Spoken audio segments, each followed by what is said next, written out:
మండలం రైతులంతా వచ్చి ఈ యొక్క విద్యుత్ మీటర్ల మీద మా యొక్క నిరసన తెలియజేస్తున్నాం. దీనికి మాకు ప్రభుత్వం నుంచి ఈవేళ మీటర్లు పెడుతున్నారు, రేపటి నుంచి వీటికి బిల్లులు కట్టమంటారు. మేము కట్టే పరిస్థితి మా దగ్గర లేదు. ఇప్పటికే మా పిల్లలు మమ్మల్ని వెళ్ళిపోతే ఎవరు మా ఇళ్ళకాడ ఎవరు లేరు. రైతుల కూడా ఏ రైతు కూడా నిలువుగా ఉండి వ్యవసాయం చేసే పరిస్థితి ఇప్పటికే లేదు. ఈ మీటర్లు పెట్టి ఇంకా వాళ్ళకి ఇబ్బంది పెట్టి ఇంకా ప్రత్యేకంగా చెప్పాలంటే మా గ్రామం బంగారుగుడు ఎమ్మెల్యే లేడు. మీటర్ రాకపోతే కనీసం ఫీ చేసే దిక్కు లేదు. మాకు ఎవరిని పట్టుకుని వేయించుకోవాలో కూడా మాకు తెలియని పరిస్థితి. కాబట్టి ఈ మీటర్లు మేము పూర్తిగా వ్యతిరేకిస్తున్నాం. మేము ఈ బతికి ఉండాలంటే ఈ మీటర్ల వ్యవస్థ పూర్తిగా రద్దు చేయాలి.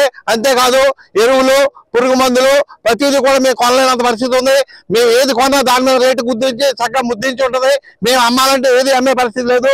మొన్న తుఫాను వస్తే అసలు మా ధాన్యం కొనే దిక్కులు ఆడ పోయింది. అవన్నీ రోడ్డు మీద పెట్టి అలా పెట్టి కూర్చున్నాం. కాబట్టి ఏమైనప్పటికీ కూడా ప్రభుత్వం వెంటనే మా మీద దయించి మేము కోరుతాం. మిమ్మల్ని దయించి మేము రైతు ఎప్పుడు కోరే పరిస్థితిలో ఉన్నారు తప్ప డిమాండ్ చేసే పరిస్థితిలో లేడు.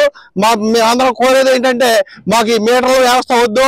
ఇవన్నీ ఎప్పుడో మనకి పూర్వం తీసేశారు, మళ్ళీ మీరు తీసేసి మన ఎత్తుని వద్దొద్దని మనస్ఫూర్తిగా కోరుకుంటున్నాం. ఇవన్నీ మీరు కూడా ఒకవేళ ఈ జీవోని మీరు విమోచించకపోతే మేము ఉరి తీసుకుని రావాల్సిన పరిస్థితి వస్తుందని మరీ ఈ పత్రికాముఖంగా నేను తెలియజేస్తున్నాను.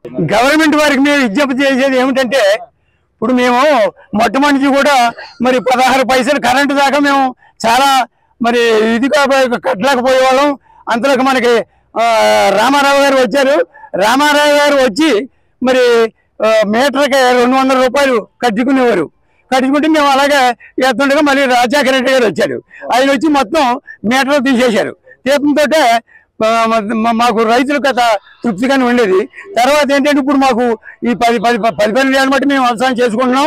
ఇప్పుడు ఏంటంటే మాకు మరి మీటర్లో పెడితే మాకు రైతులకు ఆందోళన కలుగుతుందండి. ఏం చేద్దంటారా, మరి మీరు మీటర్లు పెట్టి దాంట్లో మీకేమో ఉండదు, మేమే చేస్తాం అని మీరు చెప్తుంటే మరి మాకు మరి చాలా భయంకరంగా ఉందండి. ఇలాంటి కార్యక్రమం ఇలా మీటర్లు పెడితే మేము వ్యవసాయం చేయక్కర్లేదండి. మేము చాలా ఆందోళనగా మరి చేయవలసి ఉంటుందండి. ఇంకా ఆందోళన కార్యక్రమం చేస్తామండి. రైతు రాజు, రైతు రాష్ట్రానికి వెన్నుముక అని అంటున్నారు. కానీ రైతులను అడ్డు వేయడానికి ఈరోజు వ్యవసాయ మీటర్లు బిగించి రైతులను అడ్డు విరిచి రైతులకి అసలు అప్పులు చేసి ఇంట్లో బంగారాలు గట్ట అన్ని తాకట్లెట్టి వ్యవసాయం చేసే పరిస్థితిలో ఉన్నాం మేము. అదే పరిస్థితిని ఇంకా ఉన్నది కూడా ఊడ్చిపోతానికి మీటర్లు బిగిస్తున్నారు పంప్ సెట్లకి. ఈ పంప్ సెట్లకి మీటర్లు కనుక బిగించి వస్తే మేము వ్యవసాయం కూడా చేసే దాంట్లో లేదు. వ్యవసాయ పరిస్థితి మొత్తం అడుగంటిపోయేలాగా ఉంది.